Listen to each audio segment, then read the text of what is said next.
కష్ట నష్టాల్లో కూరుకుపోయిన రైతులకు కొంత ఊరటనిచ్చిన రుణమాఫీ కొందరు కర్షకులను ఉసురుమనిపిస్తోంది. రాష్ట్ర ఆర్థిక పరిస్థితిని దృష్టిలో పెట్టుకుని విధిస్తున్న నిబంధనలు కర్షకుల్ని నిరాశకు గురిచేస్తున్నాయి.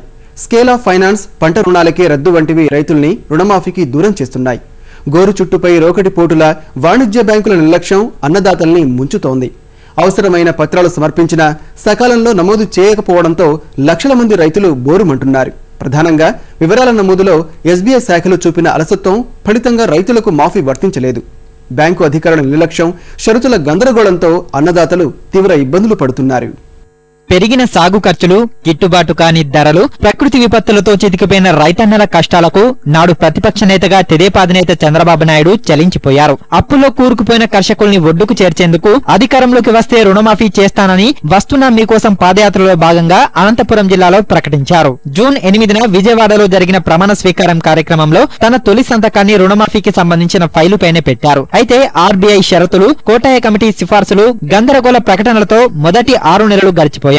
బ్యాంకులు వివరాల అందజేతలో జరిగిన జాప్యం అనంతరం ఎట్టకేలకు ఈ నెల 4న ముఖ్యమంత్రి చంద్రబాబు విధాన ప్రకటన చేశారు. తొలి మలి విడత జాబితాలు, ఆన్లైన్లో అర్హులైన వారి వివరాలు ప్రచురితమయ్యాయి. అయితే మాఫీ ప్రకటనలో చూపిన వేగం అమలులో కనిపించడం లేదు.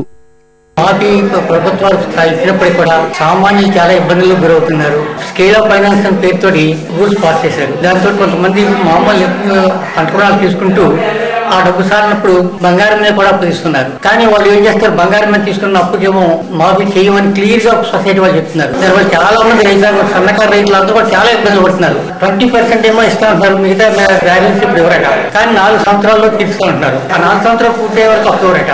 అయినా మా సొసైటీలోను కప్పు ఓడినాను, గోల్డ్ లోన్ తీసుకున్నాను. అయినా ఇవాళ మాకు గోల్డ్ లోన్ మార్పీ లేదంటారు. అలాగే రైతు మిత్ర గ్రూపులోను కప్పు ఓడుకున్నాము. రైతు మిత్ర గ్రూపులోను కూడా ఇవాళ మాకు మార్పీ అవ్వలేదు. మాకు కౌలు చేసుకుంటున్నాం. ఆయన చేత పాస్బుక్లు మేము తెచ్చుకున్న అప్పులు పోతాయి అంటారు. మా కౌలు రైతులు ఉన్నాయని ఏదో వస్తువులు ఎక్కువ తాకట్టు తెచ్చుకొని అప్పు తెచ్చుకోవడం తప్ప కానీ మాకు పాస్బుక్లు లేవు. రైతు మిత్ర వంటి గ్రూపులకు రుణాలు రద్దు అంశాన్ని తేల్చకపోవడం కర్షకుల్ని గందరగోళపరుస్తున్నాయి. నమోదులో బ్యాంకర్ల వైఖరి కన్నీళ్లు తెప్పిస్తున్నాయి. ముఖ్యంగా బ్యాంకుల నిర్లక్ష్యానికి లక్షలాది రైతులు మూల్యం చెల్లించుకుంటున్నారు. ఆధార్ సంఖ్య, ration card, voter card, pass పుస్తకం, సర్వే నెంబర్లు ఇచ్చిన అర్హులైన వారి వివరాలు మాత్రం జాబితాలో వెల్లడి కావడం లేదు. ఈ విషయంలో స్టేట్ బ్యాంక్ ఆఫ్ ఇండియా శాఖలు చూపిన నిర్లక్ష్యం ఆవేదనకు గురి చేస్తోంది. సిబ్బంది కొరతతో ప్రైవేటు వ్యక్తులతో ఎస్బీఐ శాఖలు ఆన్లైన్ లో వివరాలు నమోదు చేయించినందున అనేక పొరపాట్లు దొరలాయి. ఒక్కో బ్యాంకు పరిధిలో వేల మంది రైతులు రుణాలు తీసుకుంటే 10ల సంఖ్యలోనూ అప్పులు మాఫీ కాలేదు. 3 తులాల బంగారం 54,000 అప్పు తీసుకున్నాను. అప్పు మాఫీ అవ్వలేదు. నేను పాస్బుక్ మీద జలక్ష్మి అడ్మిట్ తీసుకుని మాఫీ బంగారం అయింది, మాఫీ అవ్వలేదని చెప్తున్నాను. Rythu Mitra group, నల్లమరమ్మ Rythu Mitra group Haripalem bank నుంచి తీసుకున్నామండి. అది రుణమాఫీ ఇస్తామని మా కాడ లెటర్స్ అయితే తీసుకున్నారు. కానీ ఇప్పుడు వచ్చి ఏం ప్రకటన కానీ ఏమి ఇవ్వట్లేదు. తిరిగి కట్టమని మాకు చెప్తున్నారు మేనేజర్ గారు. అన్ని రకాల పత్రాలు సమర్పించి రుణమాఫీ కోసం రైతులు కళ్ళు కాయలు కాసేలా ఎదురు చూస్తున్నారు. కాగా ఏ జిల్లాలో ఎంత మేరకు రుణాలు ఉన్నాయో చెప్పలేని స్థితిలో బ్యాంకర్లు ఉన్నారు. ఇందుకు విశాఖ జిల్లానే నిదర్శనం. జిల్లాలో 2007 నుంచి 2013 వరకు తీసుకున్న అప్పుల మొత్తాన్ని లీడ్ బ్యాంక్ అధికారులు చెప్పలేకపోతున్నారు. కాగా తొలి మలి విడతలు కలిపి 349.34 కోట్ల రుణాలు మాఫీ అర్హత సాధించినట్లు ఇటీవలి జాబితాలో వెల్లడైంది. మొత్తం నా అప్పు దగ్గర 70,000-80,000 దాకా ఉంది. కనీసం నాకు వచ్చిన అప్పులు రుణాల మాఫీలో మా భార్యది, నాది ఎకరా 40 సెంట్లది కూడా 60 సెంట్లు వచ్చిందని ఇప్పుడు డీటెయిల్స్ వచ్చాయి. నాకు ఇంకా భూమి 60 సెంట్లకి ఇంకా ఎక్స్ట్రా ఉన్నది. కానీ అది కంప్యూటర్ లో ఫీడ్ అవ్వలేదనేసి ఆ డబ్బులు ఇవ్వడం మానేస్తున్నారు. అదే కాకుండా రకరకాల ఆధార్ కార్డు నెంబర్ తప్పు కొట్టు, లేకపోతే రేషన్ కార్డు తప్పు నెంబర్ తప్పు అని అనేక రకాల ఇబ్బంది పెట్టి రుణమాఫీ అన్న పథకం అనడం తప్ప పూర్తిగా రుణమాఫీ వర్తింపు చేయడానికి గవర్నమెంట్ సిద్ధం అవ్వట్లేదు. నాకు ఉన్నది ఎకరా భూమి అండి.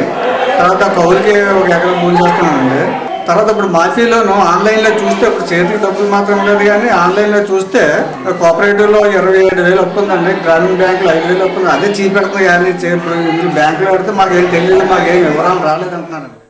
పరపతి కొలమానం నిబంధన రైతుల్ని మాఫీకి అనర్హులుగా చేస్తోంది. 50,000 లోపు రుణాలకు స్కేల్ ఆఫ్ ఫైనాన్స్ వర్తింప చేయకపోయినా ఆపై రుణాలకు మాత్రం ఆటంకంగా మారింది. అందుకోసం రుణమిచ్చిన సంవత్సరాన్ని ఆధారంగా చేసుకుని పరపతి మొత్తాన్ని లెక్క కడుతున్నందువల్ల ఎకరం 2 ఎకరాల భూమి కలిగిన చిన్న సన్నకారు రైతులకు మాఫీ లబ్ధి తగ్గుతోంది. విశాఖ వంటి జిల్లాలో హుద్హుద్ తుపానుతో అపారంగా నష్టపోయిన రైతాంగానికి రుణమాఫీ ఏ విధమైన మేలు చేయడం లేదని రైతు నేతలు ఆందోళన వ్యక్తం చేస్తున్నారు.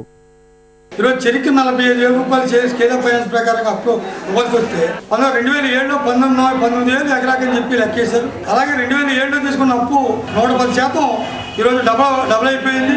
అంటే స్కేల్ ఆఫ్ ఫైనాన్స్ పేరు మీద ఈరోజు సగం కూడా మాఫీలు రాలేని పరిస్థితి ఉంది. అదొకటే కాదు, 2007 జనవరి నుంచి మార్చి 31 వరకు ఆ రోజు అప్పుల మాఫీలో రాజశేఖర రెడ్డి గారు మాఫీ చేసిన మాఫీలో కలరాలేదు కోఆపరేటివ్స్ వచ్చాయి. వాళ్ళు కోర్టు కూడా తీర్పిచ్చింది వీళ్ళకి మాఫీ చేయండి. కానీ ఆ రోజు ప్రభుత్వం రాజశేఖర రెడ్డి గారు 5,000 ఇన్సెంటివ్ ఇచ్చి అది మాఫీ పూర్తి చేయలేదు. ఇది తీవ్రంగా వ్యతిరేకతే కాదు, వాళ్ళు చాలా తోమ గురవుతుంది రైతాంగం.